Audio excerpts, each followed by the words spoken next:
میرا ایک دوست تھا احمد داؤد، بہت بڑا رائٹر، اور اگر کوئی ایک شخص جانے سے کسی شہر کو ویران کرنے پہ قادر تھا تو وہ احمد داؤد تھا، فوت ہو گیا۔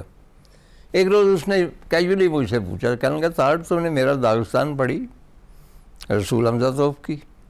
میں نے کہا رسول حمزہ توف کا نام تو میں نے سنا ہے کیونکہ فیض احمد فیض نے ان کی نظموں کا ترجمہ کیا، لیکن یہ کتاب، اس نے کہا اگر تم نے یہ کتاب نہیں پڑھی تو تم نے کچھ بھی نہیں پڑھا۔ چنانچہ اگلے ہی روز مجھے وہ کتاب دے گیا، اور جب میں نے وہ پڑھی تو جو میرے ریڈر ہیں وہ جانتے ہیں کہ تقریباً ہر کتاب میں رسول حمزہ توف کا کوئی نہ کوئی حوالہ ضرور ملتا ہے۔ اور پھر میری ان سے ملاقات ہوئی۔ ملاقات کہاں ہوئی؟ یہ میرا خیال ہے 92 کا قصہ ہے، انٹرنیشنل کانفرنس ہو رہی تھی اسلام آباد میں۔ میں کچھ لوگوں کے ساتھ، اچھا یہ انٹرنیشنل کانفرنسز جو ہوتی ہیں لٹریری نہایت ہی بور اور فضول چیزیں ہوتی ہیں، مطلب کوئی صحیح الدماغ بندہ وہاں پہ جو پڑھے جاتے ہیں نا پیپرز، وہ نہیں سن سکتا۔ تو ہم بھی مطلب کہ پیپر تو نہیں سننے گئے تھے، لیکن یہ ایک ایسا موقع ہوتا ہے کہ آپ اپنے ہم عصر ادیبوں سے مل سکتے ہیں دور دراز۔ تو چند ادیبوں کے ساتھ بیٹھا ہوا تھا، تو توفیق زیاد تھے، ایک فلسطینی شارٹ سٹوری رائٹر اور ڈرامہ نگار، میرے بڑے اچھے دوست تھے۔ تو میں نے ان کو کہتے ہوئے سنا کہ رسول آئے ہوئے ہیں، تو میرے فوراً کان کھڑے ہو گئے، رسول حمزہ توف ہی بنتے۔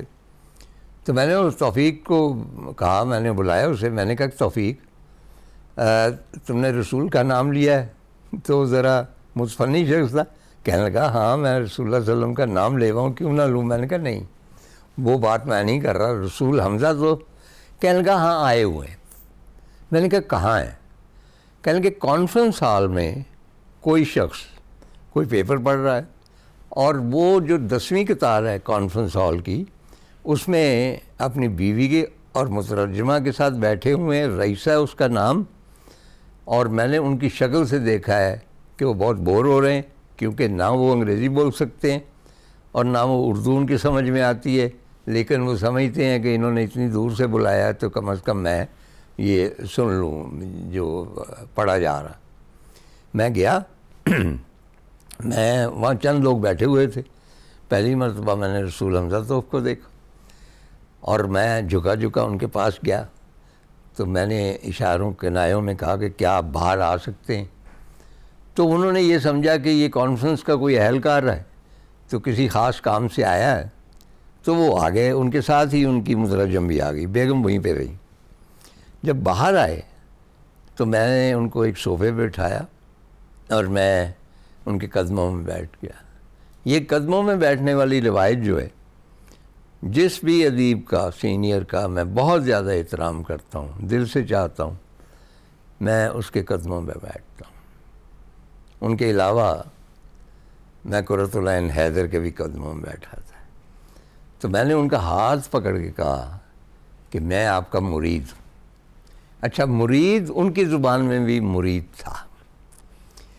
اس کے بعد مترجم جو تھی خاتون، رئیسہ اس کا نام تھا، اس کے ذریعے میں نے گفتگو شروع کر دی۔ تو میں نے کہا کہ آپ نے، فیض احمد فیض نے، آپ کے دوست، انہوں نے آپ کی نظموں کا ترجمہ کیا ہے، اور کہنے لگے کیا آپ جانتے تھے فیض کو؟ تو میں نے کہا ہاں، میں ظاہر ہے کہ میں ان کے قریب نہیں تھا لیکن میں جانتا تھا۔ تو انہوں نے پھر میرا ہاتھ پکڑ لیا، and he had tears in his eyes.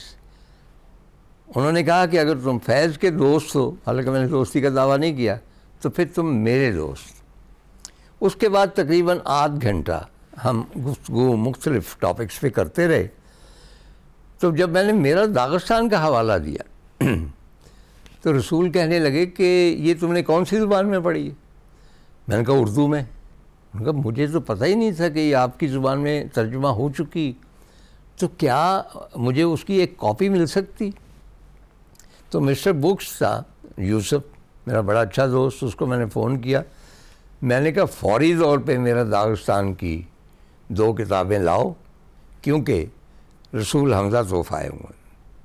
اور ایسا ہی ہوا، 15-20 منٹ کے اندر اندر رسول حمزہ توف کی دونوں کتابیں آ گئیں۔ میں نے ایک ان کی خدمت میں پیش کی، اور دوسری یہ کتاب ہے، اس پر میں نے انہیں کہا کہ اپنے آٹوگراف دے دیں، اور یہ میرے لیے انتہائی قیمتی ہے، کیونکہ اس کے پہلے 2 صفحوں میں رسول نے اپنے ہاتھوں سے اور یہی لکھا، کسی سے پڑھوایا میں نے، کیونکہ رشین میں لکھا ہوا ہے، اس میں میرے دوست کہہ کے انہوں نے مجھے پکارا ہے، اور اپنا ایڈریس بھی پورا یہاں دیا ہے کہ اگر تم نے میرے ساتھ رابطہ کرنا ہو۔ اس کے بعد کہنے لگے کہ بھئی کل میرا سیشن ہے،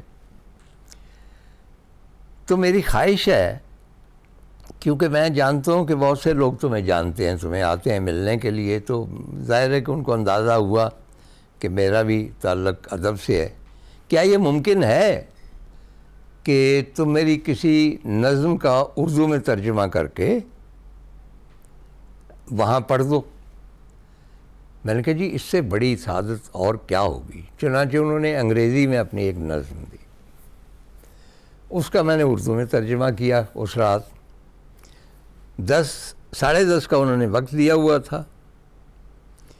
میں جب 10 بجے وہاں پہنچا تو میں نے دیکھا کہ رسول تقریر کر رہے ہیں۔ ہوا یہ کہ جس شخص نے ان سے پہلے آنا تھا موصوف نہیں آئے، اور رسول کو ان سے پہلے پڑھنا پڑا، اس لیے وہ نظم جو تھی وہ میں وہاں پہ نہ پڑھ سکا۔ جب وہ آئے تو حسب معمول میں نے انہیں دبوچ لیا، میں نے بٹھایا، تو رئیسہ سے میں نے کہا کہ مجھے بڑا دکھ ہے کہ میں نے ان کو یہ نظم نہیں سنائی۔ تو کہنے لگے تم مجھے اب سناؤ۔ تو میں نے کہا رسول آپ کو سمجھ میں آئے گی؟ کہنے لگے کہ اس طرح کرتے ہیں کہ رئیسہ انگریزی میں اس کے مصرعے پڑھتی اور آپ اردو میں اس کے مصرعے پڑھیے تو مجھے سمجھ آ جائے گی۔ نظم جو میں نے ترجمہ کی رسول حمزہ توف کی، اس کا عنوان ہے اے عورت۔ رسول کہتے ہیں اے عورت، اگر 1000 مرد تمہاری محبت میں مبتلا ہوں تو یقیناً رسول حمزہ توف ان میں سے ایک ہوگا، اور اگر 100 مرد تمہاری محبت میں مبتلا ہوں رسول حمزہ توف ان میں ظاہر ہے ضرور شامل ہوگا، اور اگر 10 مرد تمہاری محبت میں مبتلا ہوں تو یہ کیسے ہو سکتا ہے کہ رسول حمزہ توف ان میں شامل نہ ہو، اور اگر صرف ایک مرد تم سے عشق کرتا ہے تو ظاہر ہے وہ رسول حمزہ توف ہوگا۔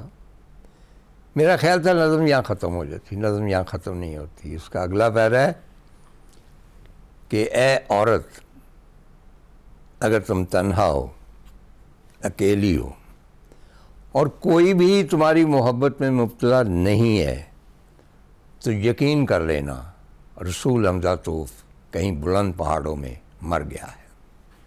یہ نظم میرے حواس پہ چھا گئی، میں نے اسے بہت کوٹ کیا اپنی کتابوں میں بھی، اور بلکہ ایئر فورس کے لیے اسپیشلی میں نے ایک منی سیریل لکھا تھا شہ پر،